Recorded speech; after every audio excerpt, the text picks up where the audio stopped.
Existe um país onde o primeiro-ministro não quer que o próprio país exista. E eu vou te falar o que isso tem a ver com o Brasil. Olá, eu sou o João Rafael Santilo, eu faço parte da comunidade dos Caracás do MBL e hoje nós vamos falar sobre a Bélgica.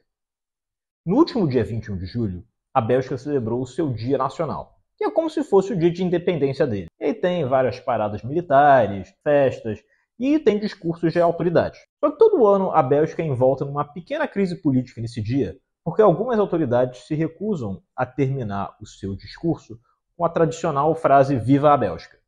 Isso é por conta de um forte separatismo de uma região específica da Bélgica. Resumidamente, a Bélgica é dividida em duas grandes regiões. Tem a região de Flandres, ou a região flamenca, que fica ao norte, onde se fala holandês, e a região do sul, a Valônia, mais perto da França, onde se fala francês.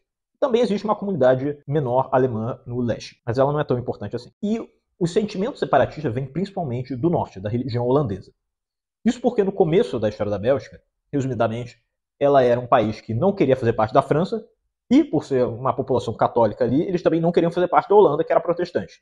Então eles decidiram se juntar em um país só. Só que no começo, a maior influência do país era uma influência da região francesa, que era a região mais rica, a da Valônia. Isso porque era uma região extremamente industrializada, foi a primeira grande região a se industrializar na Europa, depois da Inglaterra, e isso se dava por conta das minas de carvão, de minério da região. Só que com o passar dos anos, principalmente depois da Segunda Guerra Mundial, essa região perdeu competitividade, enquanto que o norte conseguiu desenvolver indústrias de mais alta tecnologia, de químicos, e ela também contava com portos para exportar os seus produtos. E aí o dinamismo econômico no norte passou a economia do sul. E aí a região flamenga começou a questionar o seu papel dentro da Bélgica e como o arranjo político belga ali estava formado. Quando essas tensões começaram a surgir, principalmente nos anos 60, as elites políticas belgas tentaram resolver esse arranjo dando alguma autonomia para as regiões, fazendo uma espécie de federação da Bélgica. Eles concederam o direito a ter parlamentos regionais, um para Flandres e outro para Valônia. Eles podiam legislar sobre algumas questões econômicas, também questões culturais, mas para a parte flamenga, isso não foi o suficiente, e ainda não é o suficiente. E existe um sentimento político nessa região de que eles precisam de mais autonomia ou até mesmo a independência. E na última eleição belga, em 2024, os dois partidos mais votados da Bélgica foram justamente partidos que pregam pela independência da região flamenga. E hoje o movimento independente de Flandres, ele é dividido basicamente em duas correntes. Tem um que quer a separação já da Bélgica, que ele se dá pelo partido que se chama Interesse Flamengo, e um outro, que é o partido do atual primeiro-ministro, que se chama Nova Aliança Flamenga, que defende um caminho mais gradualista, que passa primeiro por uma confederação, ou seja, eles querem dar maior autonomia possível para as regiões, para que elas se tornem basicamente autônomas, a não ser no nome. E aí isso ia facilitar a transição para um país independente. Curiosamente, existe uma parte desse movimento separatista que não só quer se separar da Bélgica, como também quer que a região de Flandres se una à Holanda, né, pela identificação cultural, pela língua, quer dizer, esquecendo todo o passado deles, que eles se separaram, que eles se formaram como Bélgica por causa da herança católica deles e a aversão ao protestantismo holandês. Mas parece que hoje em dia isso não é mais um tabu para aquela região. E é interessante ter em mente o que acontece com esses movimentos, porque não é uma questão só belga. E não é só a separação da região mais rica da Bélgica.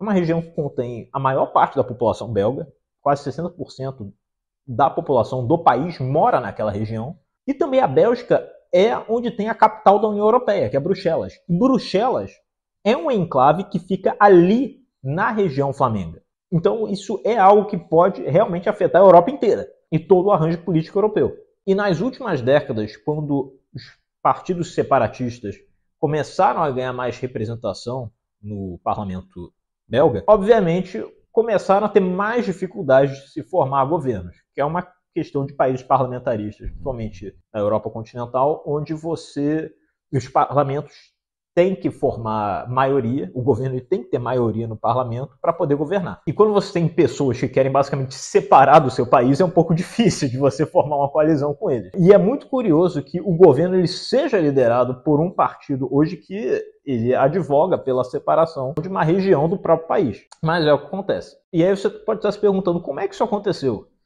Bem, esse partido ele ele vem na mesma tendência de alguns dos outros partidos conservadores na Europa, que se esperava um caos, mas não foi tão caótico quanto se pensava. Na verdade, eles seguiram uma linha mais tradicional. Como, por exemplo, fez a Giorgia Meloni, que todo mundo achou que seria um caos, e na verdade foi um governo conservador mais clássico, que segue algumas políticas liberais na economia, e na cultura e na imigração eles têm um discurso mais duro, contra a esquerda, contra a migração de países africanos e muçulmanos, e é mais ou menos assim que seguem esses governos. Na Bélgica, né, como era na Polônia. E também esse partido, como ele foi o partido mais votado, ele tinha alguma legitimidade, e era uma forma de frear o avanço do segundo partido mais votado, que era o Interesse Flamengo. E esse sim é um partido que é um pouco mais radical, que está nas mesmas linhas do partido da Marine Le Pen, do Viktor Orban. E esses são grupos realmente mais duros com relação à União Europeia e com relação à migração e ao que eles consideram como ser cidadão de um país. E esse tipo de partido, em vários países europeus, existe uma espécie de cordão sanitário. Quer dizer, mesmo que eles tenham uma grande representação, o consenso político é que eles não devem fazer parte do governo. É assim com, por exemplo, o partido da Marine Le Pen na França, com o Alternativa pela Alemanha na Alemanha, e com alguns partidos mais à direita também na Holanda.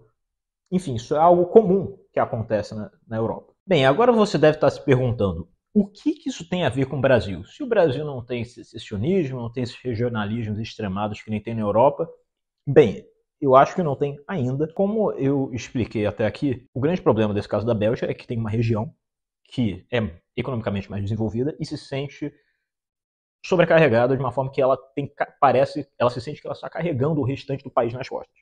Isso não é exclusivo da Bélgica. Tem outros países na Europa que são assim. Tem casos assim na Espanha, tem casos assim no Reino Unido. E no Brasil nós vemos que há sim algumas regiões do Brasil que são um pouco mais desenvolvidas do que outras, como por exemplo o Sul e o Sudeste são mais desenvolvidos que o Nordeste. E até agora não houve nenhum caso de secessionismo ou movimento secessionista grave, mas há alguns espirros de secessionismo, ou pelo menos de secessionismo inverso. Por exemplo, eu lembro que em 2014, quando o Aécio perdeu, tinha um discurso nas grandes capitais do Sudeste e do Sul, falando assim, se o Nordeste se separasse do Brasil, o PT teria perdido. Se o Nordeste se separasse do Brasil, seria tão bom que o Brasil ia ser desenvolvido. Ignorando completamente que se o Rio de Janeiro e Minas Gerais tivessem votado no Aécio, aí a Dilma teria perdido. Mas o ponto que eu quero chegar nessa discussão é que, atualmente, a gente sabe que tem algumas regiões do Brasil, alguns municípios especificamente, que estão indo bem, tanto que há uma grande migração para regiões como, principalmente no Sul, como foi comprovado no último censo. Historicamente era São Paulo, mas há agora um aumento para o Sul. E se o atual Pacto Federativo não for rediscutido, há um risco, sim, dessas regiões onde há casos de sucesso desenvolverem um sentimento separatista. Talvez até tão grave quanto o que a gente vê na Europa. Porque o caso do Brasil, ele não é um caso leve, ele é muito grave. Para vocês terem uma ideia, o FGV-IBRE, Instituto Brasileiro de Economia, faz um relatório mensal sobre o Nordeste. E eles compararam a situação fiscal dos municípios do Nordeste com o restante do país. Bem, o caso grave no Brasil é que 80% dos municípios brasileiros aparentemente não conseguem gerar receita suficiente, eles dependem de receitas de transferências estaduais e federais. E no caso do Nordeste isso é ainda mais grave, né? São 90%. E para vocês terem uma ideia, em alguns estados isso é tão grave que eles colocam o exemplo dos estados de Maranhão, Piauí, Paraíba e Bahia, mostrando que 70% dos municípios nesses estados não conseguem gerar nem 10% da sua receita. Quer dizer, 90% da receita desses municípios vem de transferências intergovernamentais. Isso é um absurdo. E obviamente, as pessoas que estão em municípios e que trabalham em municípios que são mais bem-sucedidos, que são mais produtivos, elas vão se sentir sobrecarregadas. Porque esse sistema é completamente perverso. Ele não cria incentivo nenhum para a boa gestão do dinheiro nesses municípios. Os gestores desses municípios, eles basicamente se aproveitam de uma população que é muito pobre e, infelizmente, não consegue protestar contra isso e é talvez completamente ignorante no porquê a situação delas é aquilo. E aí eles acabam vivendo na miséria. O meu ponto aqui não é culpar a população de um lugar ou de outro. O meu ponto aqui é, atualmente, como o sistema de incentivos do Pacto Federativo é desenhado no Brasil, é muito ruim. E ele estimula esses casos, ele estimula a má gestão. E há um risco sério de que, se esse sistema não for rediscutido, haja um crescimento de sentimentos separatistas no Brasil. Eu sou João Rafael Santilo, muito obrigado.